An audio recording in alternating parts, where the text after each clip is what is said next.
좋으신 아버지 하나님, 오늘도 귀한 날을 저희들에게 허락하시니 감사를 드립니다. 오늘 주님의 인도하심을 따라 살아가는 귀한 날 되도록 은혜를 주시기 원합니다. 이 나라, 이 백성들을 축복하시고 하나님의 선한 인도하심으로 하나님 인도해 주시기를 원합니다. 이 아침에도 주의 말씀을 듣고 그 말씀을 깨닫고 그 말씀을 우리가 붙들고 살아가는 귀한 날 되어서 하나님이 기뻐하시는 복된 한날의 삶이 되도록 은혜 베풀어 주시옵소서. 주님을 사모해서 오늘도 간절히 주를 찾고 구하는 자들에게 주님 응답하시고 역사하시는 귀한 시간 되기 원하오며 예수님의 이름으로 기도하옵나이다. 아멘. 하나님 말씀은 이사야 63장 1절부터 6절까지 말씀입니다. 에돔에서 오노니 누구며 붉은 옷을 입고 보스라에서 오노니 누구냐? 그의 화려한 의복 큰 능력으로 걷는 이가 누구냐? 그는 나이니 공의를 말하는 이요 구원하는 능력을 가진 이니라. 어찌하여 내 의복이 붉으며 내 옷이 포도즙 틀을 밟은 자 같으냐? 만민 가운데 나와 함께한 자가 없이 내가 홀로 포도즙 틀을 밟았는데 내가 노함으로 말미암아 무리를 밟았고 분함으로 말미암아 짓밟았으므로 그들의 선혈이 내 옷에 튀어 내 의복을 다 더럽혔음이니 이는 내 원수 갚는 날이 내 마음에 있고 내가 구속할 해가 왔으나 내가 본즉 도와주는 자도 없고 붙들어주는 자도 없으므로 이상하게 여겨 내 팔이 나를 구원하며 내 분이 나를 붙들었음이라. 내가 노함으로 말미암아 만민을 밟았으며 내가 분함으로 말미암아 그들을 취하게 하고 그들의 선혈이 땅에 쏟아지게 하였느니라. 아멘.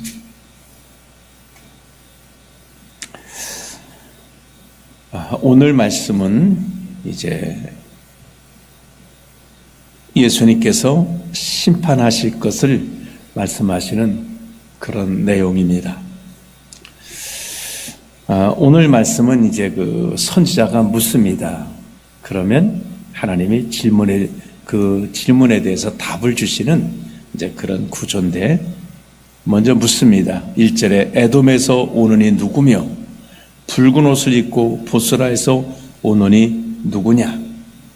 그의 화려한 의복 큰 능력으로 걷는 이가 누구냐? 이렇게 물어보는 거예요. 아마 이사야가 환상을 봤든지 이제 그래서 도대체 저분이 누구냐? 라고 묻습니다. 자, 에돔에서 온다는 거죠. 에돔은 에서가 사는 곳이죠. 에돔은 에서가 사는 곳이고 이스라엘 백성들은 가나안 땅에 거하게 됩니다. 자,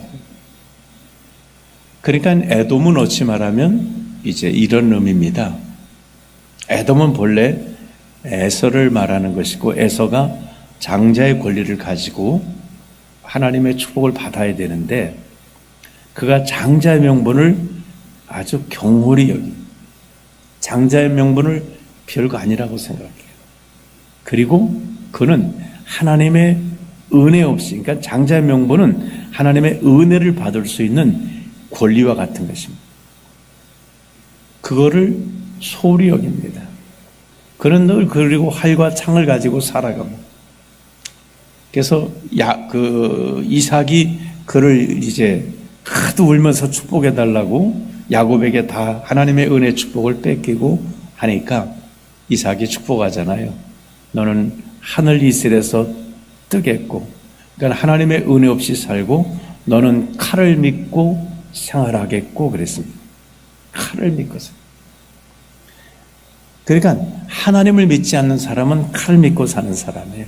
세상의 칼, 그게 돈일 수 있고 권력일 수 있고 지식일 수 있고 이 칼을 믿고 살아가고 이것을 가진 자는 그거 없는 사람들을 사정없이 둘러서 해치는 그런 삶을 살아갑니다. 그래 에서 하나님 쉽게 말하면 하나님 떠나 사는 사람들은 에서고 하나님의 은혜 없이 칼을 믿고 살아가는 사람들입니다. 근데 거기서 온다는 거예요. 그랬더니 대답하죠. 그는 나인이 공의를 말하느니요 구원하는 능력을 가진 이니라 하고 이제 이야기합니다. 그러니까 2절에 또 묻습니다. 어찌하여 내 의복이 붉으며 내 옷이 포도주 틀을 밟은 자 같으냐. 여기 화려한 의복이 그러니까 예전에 이렇게 약간 붉은 옷 같은 것이 왕들이 입었던 아주 대단한 그런 좋은 옷으로 그렇게 소개가 됩니다.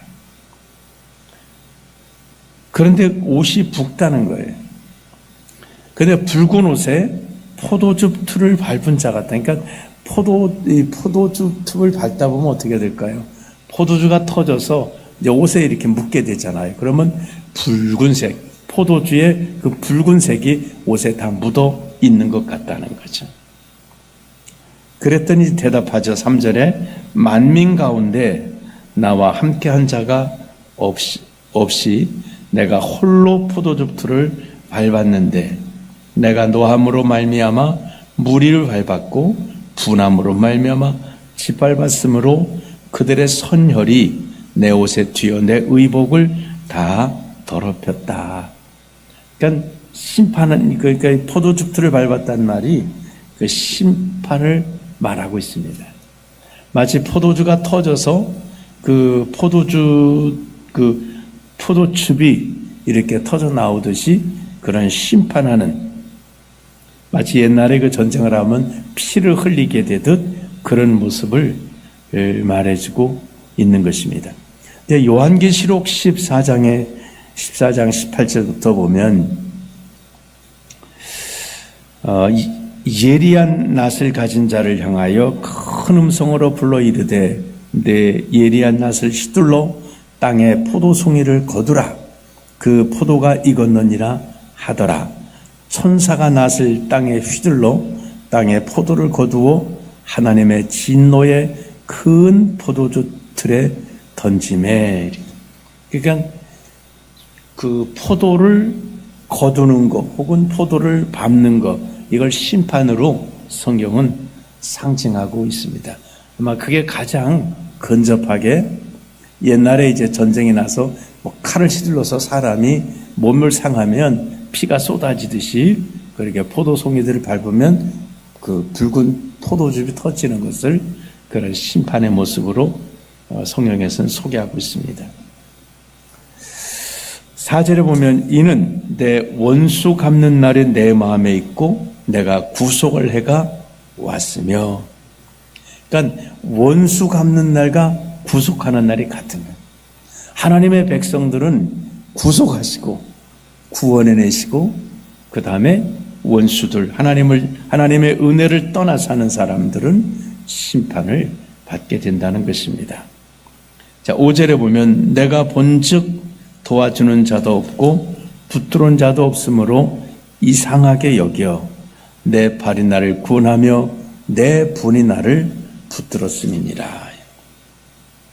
이 땅에는 누구도 이렇게 구속할 자도 심판할 자도 없습니다.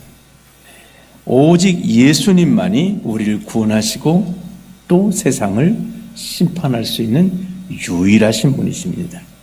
그러니까 누가 붙들어온 자도 없고 도와준 자도 없습니다. 그러니까 갈보리 십자가에서 우리를 구원하기 위해서 못 박이셔서 피를 쏟아내시는 것도 그것도 오직 주님만이 하시는, 또 다른 이들을 포도주 틀을 밟듯이 심판하실 분도 오직 예수님께서 하시는 거예요. 그는 구원자요 심판자라고 하는 것입니다. 그래서 나를 붙들어 자는 자도 없으므로 이상하게 여겨 내 팔이 나를 구원하며 내 분이 나를 붙들었다. 주님이 홀로 구원도 심판도 하시는 거예요. 6절에 보면 내가 노함으로 말미암아 만민을 밟았으며 내가 분함으로 말미암아 그들을 취하게 하고 그들의 선혈이 땅에 쏟아지게 하였느니라. 그렇습니다. 주님은 우리를 구원하시는 분이세요. 그러니까 주님을 노하게 해서는 안 됩니다. 그분의 십자가를 헛되이 하는 자들은 정말 주님을 노하게 하는 거예요. 우린 정말 주를 믿고 그 주님을 찬양하고 그 은혜 속에 살아가야 합니다. 야곱, 이스라엘은 이제 야곱이라고 부르는, 야곱은 어떻습니까? 은혜로 살아가는 자. 야곱은 연약한 인간의 모습을 갖고 있지만 그는 언제나 하나님의 은혜를 구합니다. 하나님께 기도하고 하나님을 붙들고 넘어졌다가 또 하나님께로 돌아오고 이런 하나님의 은혜로 살아가는 자예요. 그래서 이삭이 그를 축복할 때 너는 하늘의 이슬과 땅의 기름짐에서 살아갈 것이다. 그렇습니다. 우리는 예수님의 그 십자가의 그 피 흘려주신 은혜, 바로 그 은혜 속에 살아가야 된다고 하는 것입니다. 오늘 우리가 이 말씀을 통해서 에돔은 세상은 결국은 심판을 받게 되는 포도송이와 같다라고 말씀하고 있습니다. 그러나 우리는 하나님의 은혜로 살아가는 자들입니다. 그래서 언제나 주님을 붙들고 주님의 그 은혜 속에 살아가야 되겠고, 또 우리가 조금 더 장성한 믿음이 된다면 정말 포도주 틀에 밟힐 수밖에 없는 그런 인생들에게 주님의 은혜로 살아갈 수 있도록 주님의 복음을 전하고 정말 그들을 주님의 은혜 안으로 이끌어가는 그런 삶을 살아가야 될 것입니다. 오늘도 우리를 구원하신 그 주님의 은혜 아래 살아가는 귀한 날이 되시기를 주님의 이름으로 축원합니다. 기도하겠습니다. 좋으신 주님, 정말 주님께서는 우리를 구원하기 위해서 이 땅에 오셔서 그의 온몸이 다 피로 물들어 주님의 흘리신 그 보혈로 우리를 구원해 주셨습니다. 다른 이가 있는 것이 아니라 오직 주님 한 분만이 나의 구원자이시며 나의 구속자이십니다. 또 세상에 에돔처럼 하나님의 은혜 떠나서 마땅히 장자의 명분을 갖고도 하나의 장자의 명분을 집어 던져버리고 하나님의 은혜가 아닌 칼을 믿고 살아가는 하나님 떠난 인생, 그리고 에돔 족속은 이스라엘 민족을 가장 괴롭게 했던 그런 민족이었습니다. 그들이 결국은 심판을 당할 수밖에 없다고 말씀하셨는데, 주여 저희들이 정말 하나님의 은혜로 살아가고 세상에 있는 에돔 족속을 향해서도 끊임없이 주님의 복음을 전할 수 있는 그런 삶을 살아가게 하시옵소서. 오늘도 하늘에 정말 이슬과 땅에 기름진 복을 주시는 그 하나님의 은혜, 바로 예수 그리스도의 십자가의 은혜 아래 살아가는 귀한 날이 되기를 원하오며 예수님의 이름으로 기도하옵나이다. 아멘.